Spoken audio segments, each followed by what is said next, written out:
నమస్తే. ఉపాధ్యాయ అర్హత పరీక్ష శిక్షణార్థులను ఉద్దేశించి చైల్డ్ డెవలప్మెంట్ అండ్ పెడగాగి విభాగంలో మనం అభ్యసనం అన్న పాఠ్యాంశంలో ఉన్న విషయాలను తెలుసుకునే ప్రయత్నం చేస్తూ ఉన్నాం. ఈ సెషన్లో మనం అభ్యసనాన్ని నిర్ణయించేటువంటి కారకాలు, అలాగే అభ్యసన సిద్ధాంతాలకు సంబంధించిన విషయాలను మరింత లోతుగా పరీక్ష దృష్ట్యా అర్థం చేసుకుందాం. మిత్రులారా, మన ఉపాధ్యాయ అర్హత పరీక్షలో చైల్డ్ డెవలప్మెంట్ అండ్ పెడగాగి విభాగంలో అభ్యసనం అన్న పాఠం నుంచి చాలా వరకు ప్రశ్నలు అనుప్రయుక్తం రూపంలో, అంటే అప్లికేషన్ టైప్లో వస్తూ ఉంటాయి. అంచేత కాన్సెప్ట్ని స్పష్టంగా అర్థం చేసుకుని దాని యొక్క అన్వయ రూపాలను తెలుసుకోవడం ద్వారా మనం సమాధానాన్ని సులభంగా రాయగలుగుతాం. అభ్యసనం అంటే ప్రధానంగా మనకు 4 ప్రధాన అంశాల్లో కనిపిస్తూ ఉంటుంది. అది ఒకటి అనుభవం ఉండాలి, దానికి ఆచరణ తోడవ్వాలి, అంటే శిక్షణ లాంటిది ఉండాలనుకున్నాం. అలాగే దాని ద్వారా ప్రవర్తనలో ఒక మార్పు రావాలి, ఈ మార్పు శాశ్వతమైనదిగా ఉండాలి అని అభ్యసన నిర్వచనాన్ని మనం పరిశీలించాం. కాబట్టి అనుభవాల ద్వారా వ్యక్తి ప్రవర్తనలో వచ్చే స్థిరమైన శాశ్వతమైనటువంటి మార్పుని మనం అభ్యసనం అంటాం. కాబట్టి ఈ అభ్యసనాన్ని ప్రభావితం చేయడంలో చాలా రకాల కారకాలు పనిచేస్తూ ఉంటాయి. వీటిలో మనం ముఖ్యంగా అభ్యాసకుడికి సంబంధించినటువంటి కారకాలు, అభ్యసన అంశానికి సంబంధించినవి, అభ్యసించే పద్ధతికి సంబంధించినవి అని 3 రకాలుగా చూస్తాం. అభ్యాసకుడు అంటే విద్యార్థి లేదా వ్యక్తి ఎవరైనా సరే సరైనటువంటి పరిపక్వత సాధించినప్పుడు మాత్రమే అతని విషయాలను నేర్చుకోగలుగుతాడు. కాబట్టి పరిపక్వత అన్నది ఒక ప్రధానమైనటువంటి అంశం. అట్లాగే వ్యక్తిలో ఉన్న సహజ సామర్థ్యాలు, ప్రేరణ, ఏకాగ్రత, వైఖరి, అవసరాలు, ఆసక్తులు, ప్రజ్ఞాపాఠవాలు, శారీరక మానసిక అంశాలు ఇవన్నీ కూడా వ్యక్తి యొక్క అభ్యసనం మీద ప్రభావాన్ని చూపిస్తాయి. కాబట్టి అభ్యసన సన్నివేశంలో వ్యక్తికి ధారణ కలగాలి అంటే, ఏకాగ్రత ఉండాలి అంటే అది తప్పనిసరిగా అతనికి ఉపయోగకరమైన అంశంగా ఉండాలి. అంటే అతని అవసరాలను తీర్చేదిగా ఉండాలి, అతని ఆసక్తులకు అనుకూలంగా ఉండాలి. కాబట్టి పాఠశాలలో కల్పించేటువంటి అభ్యసన అనుభవాలన్నీ కూడా పిల్లల ఆసక్తులకు, పిల్లల అవసరాలకు ప్రాధాన్యతనిచ్చేవిగా ఉండి వారి ఉద్వేగాలను పెంపొందించేవిగా కనిపించాలి. అట్లాగే వారిలో మంచి అలవాట్లను పెంపొందించడానికి పనికొచ్చేవిగా kaniపించాలి. అలాగే శారీరక మానసిక వికాసాన్ని పెంపొందించడానికి తోడ్పడే కృత్యాలను మనం పాఠశాలలో ఏర్పాటు చేసినప్పుడు అభ్యాసకుడు విషయాలని క్షుణ్ణంగా నేర్చుకుంటాడు. అలాగే ప్రజ్ఞా పాఠవాలకు సంబంధించినవి కొంతమంది పిల్లలు నెమ్మదిగా నేర్చుకుంటారు, కొంతమంది వేగంగా నేర్చుకుంటారు. కాబట్టి వారి వారి అభ్యసన వేగాలకు అనుకూలంగా తరగతి గదిలో అభ్యసన అనుభవాలు ఉండాలి అని మనకిక్కడ అర్థమవుతుంది. అదేవిధంగా ఆరోగ్యం, శారీరక మానసిక ఆరోగ్యాలు అన్నవి ముఖ్యమైన అంశాలు. సరైనటువంటి ఆరోగ్యం ఉండాలంటే సరైన పోషకాహారం అవసరం. ఇందుకోసం భారత ప్రభుత్వం పాఠశాల విద్యార్థులందరికీ కూడా మధ్యాహ్న భోజన పథకం ద్వారా పౌష్టికాహారాన్ని అందించి శారీరక ఆరోగ్యాన్ని పెంపొందించుకోవడానికి అవకాశం కల్పిస్తున్నారు. అయితే పరీక్షలో ఇక్కడ మనకి ప్రశ్నలు ఏ రూపంలో వస్తాయంటే, బాలలలో మానసిక వికాసాన్ని కలిగించడానికి తోడ్పడే పాఠశాల కృత్యము అని అడుగుతారు. బాలల్లో మానసిక వికాసం అన్నది ఆటల ద్వారా, క్రీడల ద్వారా, వ్యాయామం ద్వారా, ధ్యానం ద్వారా ఏర్పడుతుంది. కాబట్టి వ్యాయామము, ధ్యానము, క్రీడలు అన్నటువంటివి పిల్లల్లో మానసిక ఆరోగ్యాన్ని పెంపొందించడానికి పనికొచ్చేటువంటి అంశాలు. అలాగే అభ్యసనంలో లింగ భేదాలు అన్నటువంటి అంశం కూడా ఉంటుంది. అంటే కొంతమందికి బాలికలకు కొన్ని ప్రత్యేక అంశాల పట్ల అభిరుచులు ఉండడం, బాలురకు కొన్ని ప్రత్యేక అంశాల పట్ల అభిరుచులు ఉండడం అన్నది కనిపిస్తుంది. కొన్ని పనులను ఎవరైనా చేయగలిగినటువంటి సమర్థత ఉంటుంది. ఒకవేళ సాధారణంగా సమాజంలో అనుకుంటున్నట్లు బైక్ నడపడం అన్నది బాలురు చేసే పని అని అనుకుంటే, ఏ బాలికలైనా దాన్ని చేయడానికి ముందుకు వచ్చినప్పుడు వాళ్ళని ప్రోత్సహించాల్సి వస్తుంది. అలాగే సైన్యంలో చేరడం, విమానాలు నడపడం, అలాగే పెద్ద పెద్ద శారీరక శ్రమతో కూడినటువంటి పనులు చేసే సందర్భాల్లో కూడా స్త్రీ పురుష సమానత్వాన్ని పాటిస్తూ అక్కడ మనం అవకాశాలు కల్పించాలి.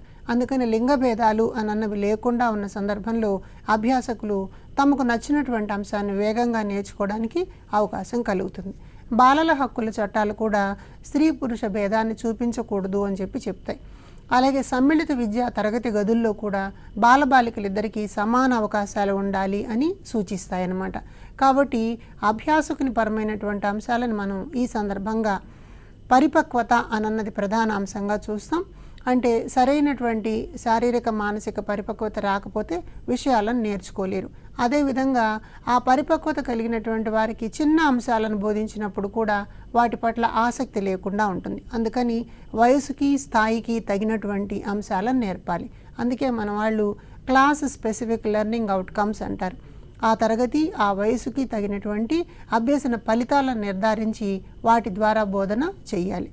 కాబట్టి అలాగే అభ్యసన అంశాన్ని నిర్ణయించేటువంటి కారకాలు. అభ్యసన అంశము అంటే మనం నేర్పేటువంటి విషయం. కాబట్టి పాఠ్య విషయం యొక్క క్లిష్టత, సరళత అన్నది ప్రధాన అంశంగా కనిపిస్తుంది.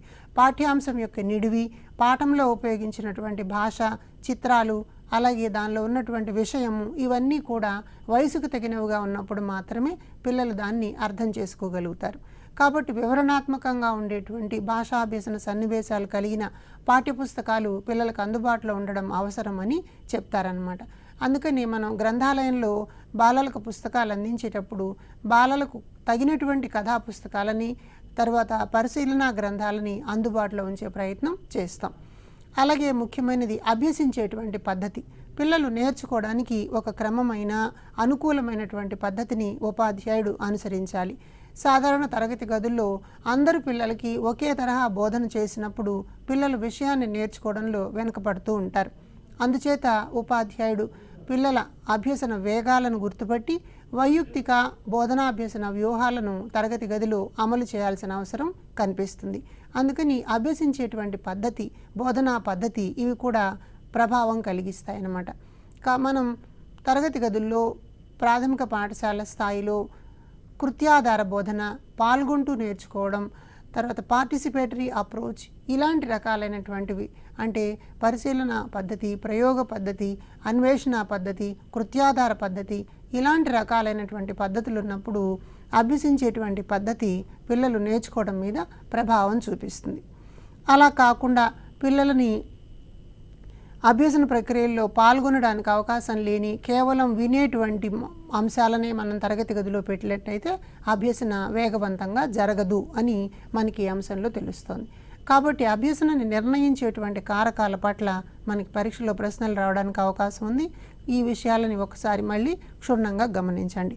అదేవిధంగా మరొక ముఖ్యమైన అంశం ఏంటంటే అభ్యసనం జరగాలి అని అంటే వ్యక్తి స్వతసిద్ధంగా కానీ ప్రేరణ పొంది ఉండాలి.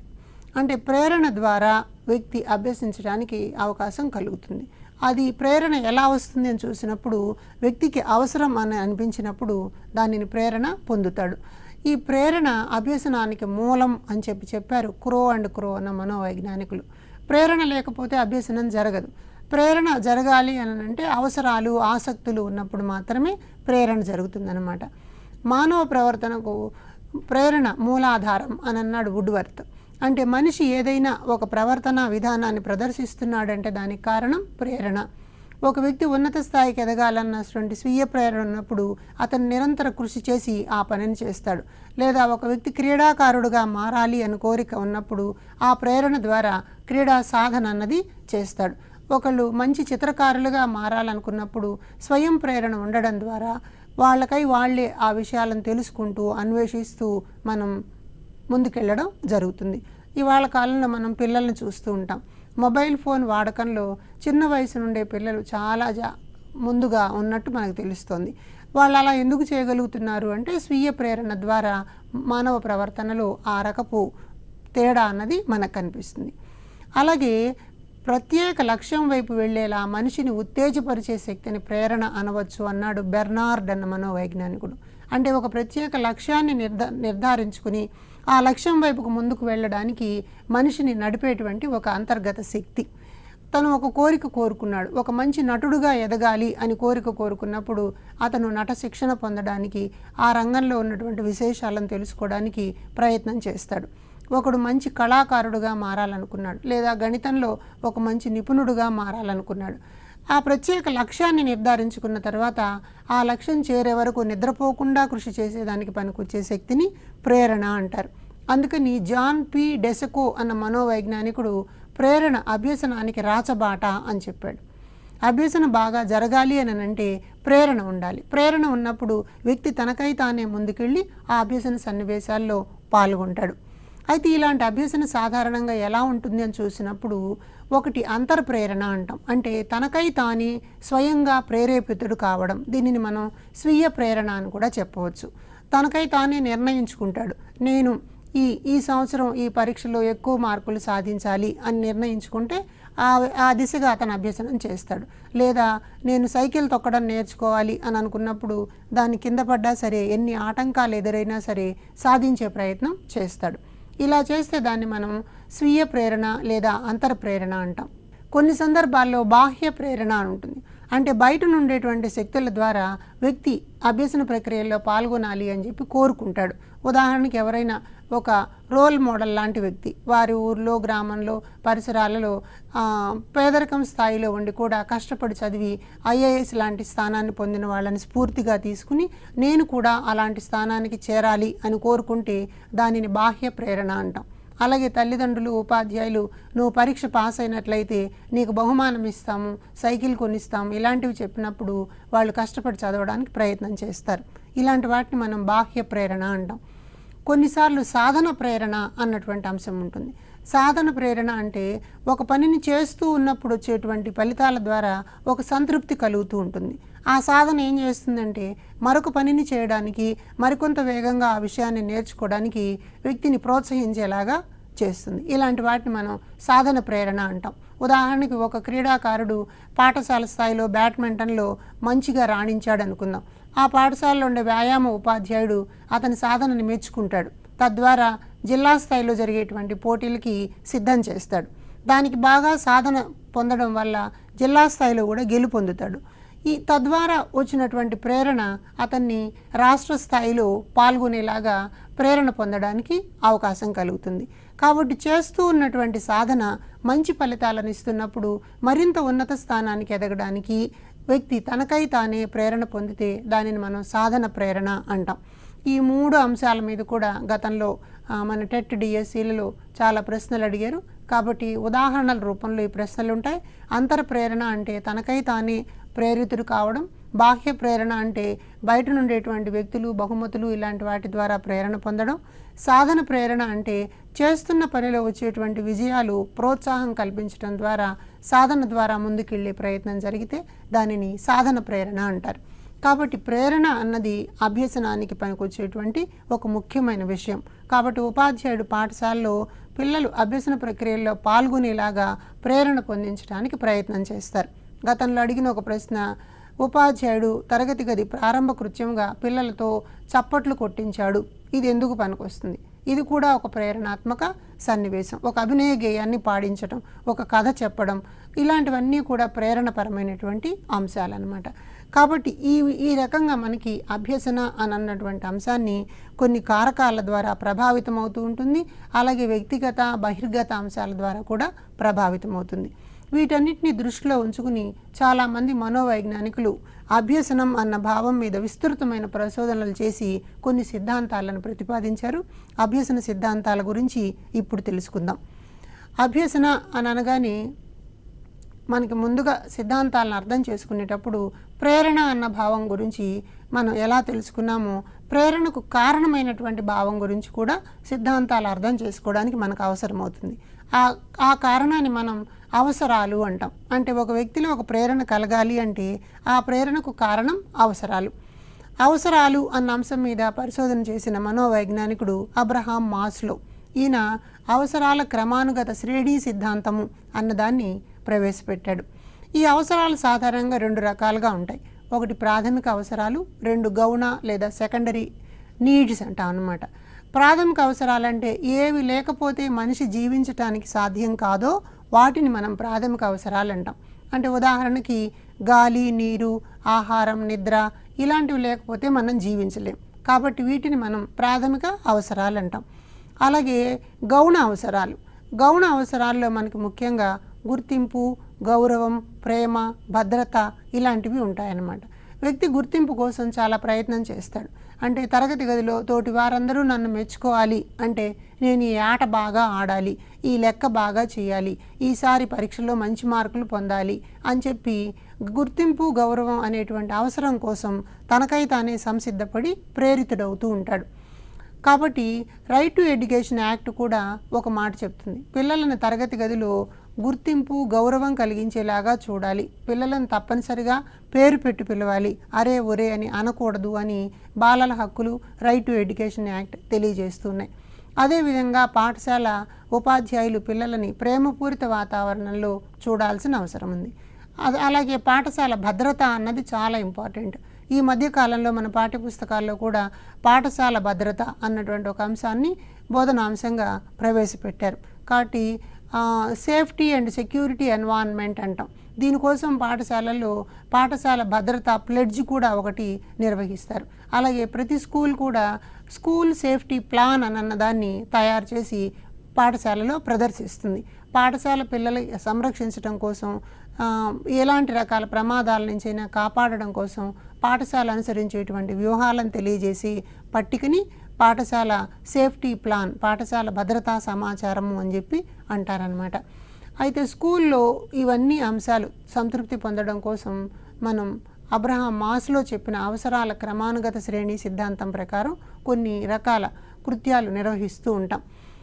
అయితే వీటి ఆధారంగా చేసుకుని మనం ప్రేరణ పొందడం, ప్రేరణ ద్వారా సాధన చేయడం, సాధన ద్వారా అనుకున్నటువంటి లక్ష్యాన్ని సాధించడం అన్నది కనిపిస్తుంది. కాబట్టి వరుస క్రమాన్ని మనం చూసినట్లయితే వ్యక్తి చుట్టూ ఉండే పరిసరాలలో నుంచి కొన్ని అవసరాలు పుట్టుకొస్తాయి.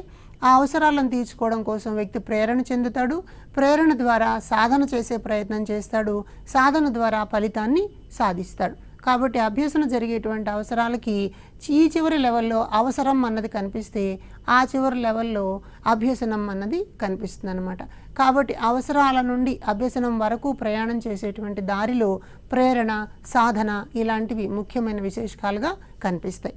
కాబట్టి ఇలాంటి అభ్యసనం వ్యక్తుల్లో ఎలా ఉద్భవిస్తుంది, దాన్ని మనం అర్థం చేసుకోవాలంటే అసలు మనిషి ఎలా నేర్చుకుంటాడన్నటువంటి విశేషాలని మనం అభ్యసన సిద్ధాంతాల ద్వారా తెలుసుకోవచ్చు. ఇలాంటి అభ్యసన సిద్ధాంతాలని మనం రకరకాల కోణాల్లో చూస్తూ ఉంటాం. వాటిల్లో ఒకదాన్ని ప్రవర్తనావాదము అంటారు. ఎందుకంటే మనం నిర్వచనాలను పరిశీలిస్తున్నప్పుడు అనుభవం వల్ల, ఆచరణ వల్ల వ్యక్తి ప్రవర్తనలో ఏర్పడే దాదాపు శాశ్వతమైన మార్పు అంటున్నారు. కాబట్టి ప్రవర్తనలో వచ్చేటువంటి మార్పుగా మనం అభ్యసనాన్ని చూస్తున్నాం. కాబట్టి చాలామంది మనోవైజ్ఞానికులు దీనిని ప్రవర్తనావాద అంశంగా పరిగణించి చెప్తున్నారు. అందుకని దీన్ని సంసర్గవాదము అని కూడా అంటారు. అసోసియేట్ అయ్యేటువంటి థియరీ అనమాట. కాబట్టి సంసర్గము అని అంటే ఉద్దీపనకి ప్రతిస్పందనకి మధ్య ఏర్పడే సంసర్గమే అభ్యసనం అని చెప్పి ఇక్కడ ఒక మాట ఉంది.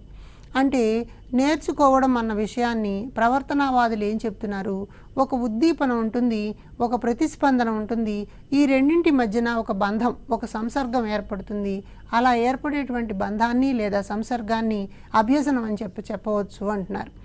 అంటే ఒక పనిలో పాల్గొనడానికి ప్రేరణ కల్పించేటువంటి ఒక పరిస్థితిని ఏర్పరిస్తే దానిని మనం ఉద్దీపన అంటాం.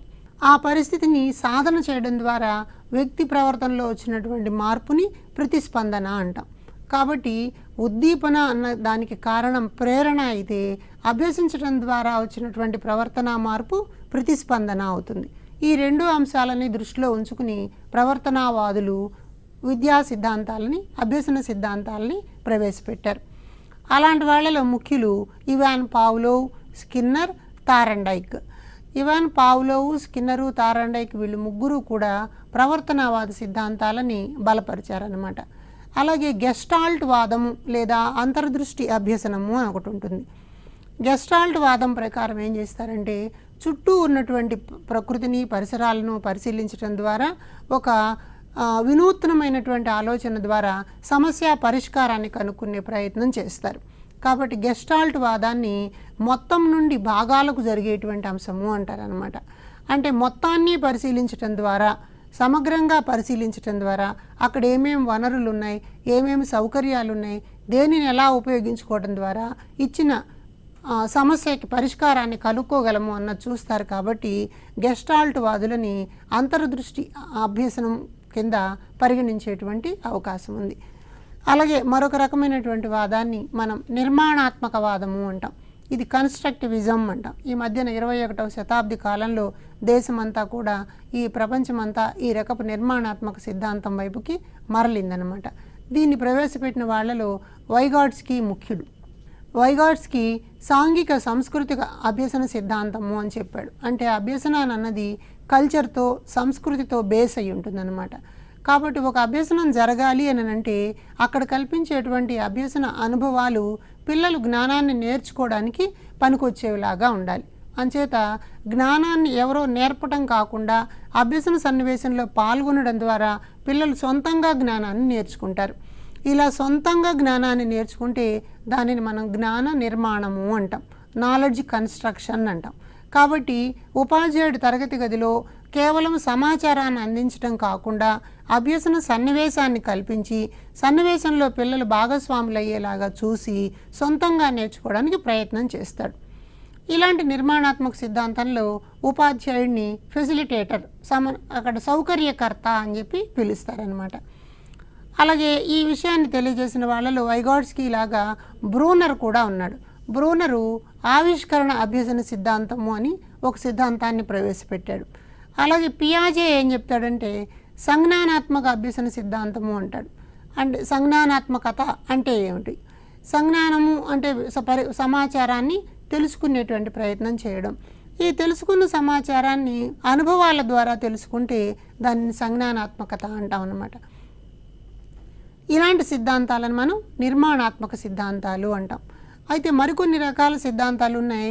వాటిని పరిశీలనాత్మక సిద్ధాంతాలు అంటారు. అంటే అబ్జర్వేషన్ మెథడ్స్. ఎలా పరిశీలించాలి? ఇతరుల ప్రవర్తనను పరిశీలించడం లేదా అనుకరించడం.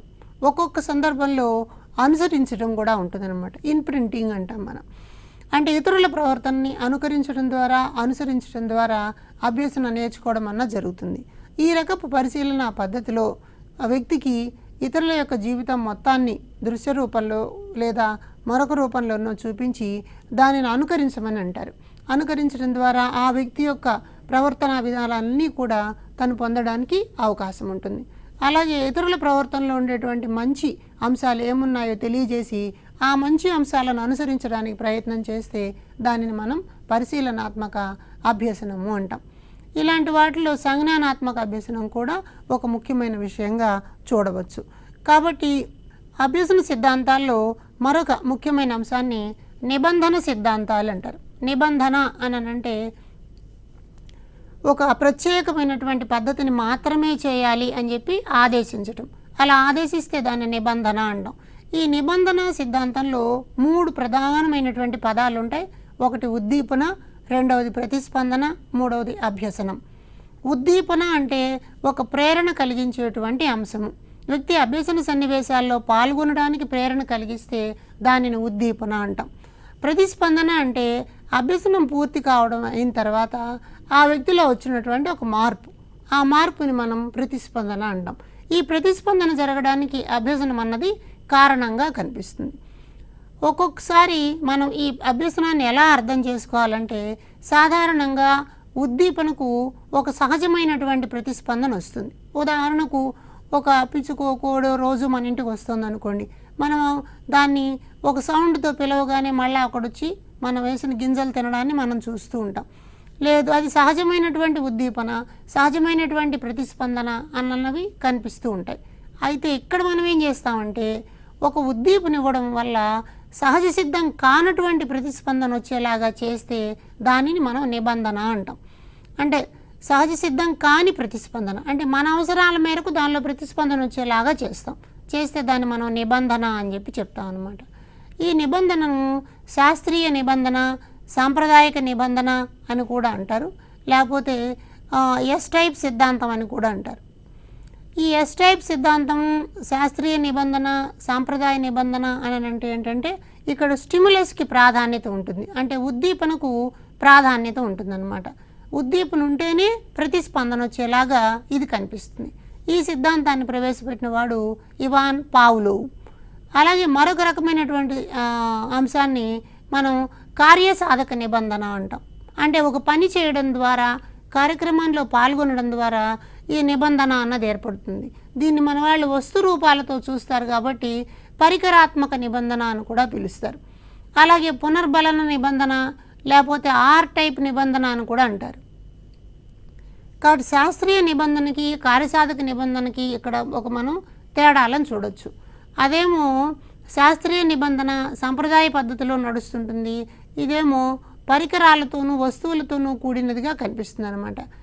అక్కడ శాస్త్రీయ నిబంధన ఇవాన్ పావ్లో ఉన్నటువంటి ఆయన చెప్తే ఇది బిఎఫ్ స్కిన్నర్ చెప్పారు. దాన్ని ఎస్ టైప్ సిద్ధాంతం అంటే దీనిని ఆర్ టైప్ సిద్ధాంతం అన్నారు. ఎందుకు ఎస్ టైప్ సిద్ధాంతం అన్నారంటే శాస్త్రీయ నిబంధనలో ఉద్దీపనకి ఎక్కువ ప్రాధాన్యత ఉంటుంది. అంటే ఉద్దీపన ఉంటేనే ప్రతిస్పందన వస్తుంది కాబట్టి ఉద్దీపనకి ఎక్కువ ప్రాధాన్యత, అంచేత స్టిములస్ టైప్ సిద్ధాంతము లేదా ఎస్ టైప్ సిద్ధాంతం అంటారు. కార్యసాధక నిబంధన దగ్గరకు వచ్చేటప్పటికి ఇది పునరభ్యసనం చెందడం ఆర్ టైప్ నిబంధనగా కనిపిస్తుంది కాబట్టి ఈ నిబంధనలో కార్యసాధకం ఒక పనిని పూర్తి కావడం అన్న కోణంలోనే దీన్ని చూస్తాం. ఈ పనిని పూర్తి కావడంలో రెస్పాన్స్ అన్నది ప్రధానం అన్నమాట. అంచేత ఈ రకపు నిబంధనలు మనకి ఆర్ టైప్ సిద్ధాంతాలుగా కనిపిస్తాయి. దీన్ని ప్రవేశపెట్టినటువంటి వాడు బిఎఫ్ స్కిన్నర్, కార్యసాధక నిబంధన అన్నటువంటి అంశాన్ని. కాబట్టి ఇప్పుడు మన పరీక్ష దృష్ట్యా ఈ 4 అంశాలని చాలా స్పష్టంగా చూడాలి. మనకి అభ్యసన సిద్ధాంతాలు అని అనగానే మనకు ప్రవర్తనావాద సిద్ధాంతాలు కనిపించినాయి, సంసర్గవాద సిద్ధాంతాలు అంటాం. ఇందులో పావ్లోవ్ చెప్పినటువంటి ఉద్దీపన ప్రతిస్పందన నియమం ఉంటుంది. తద్వారా మనం గెస్టాల్ట్ సిద్ధాంతాలను కూడా తెలుసుకోవడానికి అవకాశం ఉంది. దీనిని మొత్తంగా చూసేటువంటి అంశం అంటాం. కోహ్లర్, కోఫ్కా లాంటి మనోవైజ్ఞానికులు ఈ గెస్టాల్ట్ సిద్ధాంతాన్ని తెలియజేశారు. అట్లాగే నిర్మాణాత్మక అభ్యసన సిద్ధాంతాలు వైగాట్స్కీ, బ్రూనర్, పియాజే లాంటి మనోవైజ్ఞానికులు తెలియజేశారు. పరిశీలనాత్మక సిద్ధాంతం అనుసరించడము, పరిశీలించడం అనేది ఉంటుంది కాబట్టి ఇక్కడ బండూరా ప్రవేశపెట్టినటువంటి సిద్ధాంతాన్ని చూడొచ్చు. అలాగే నిబంధన సిద్ధాంతాల్లో శాస్త్రీయ నిబంధన అన్నటువంటి దాన్ని ఇవాన్ పావ్లోవ్ ప్రవేశపెడితే కార్యసాధక నిబంధన అన్నదాన్ని బిఎఫ్ స్కిన్నర్ ప్రవేశపెట్టాడు. కాబట్టి స్కిన్నర్ చెప్పిన ఈ సిద్ధాంతం మనకి చాలా ముఖ్యమైనదిగా కనిపిస్తుంది.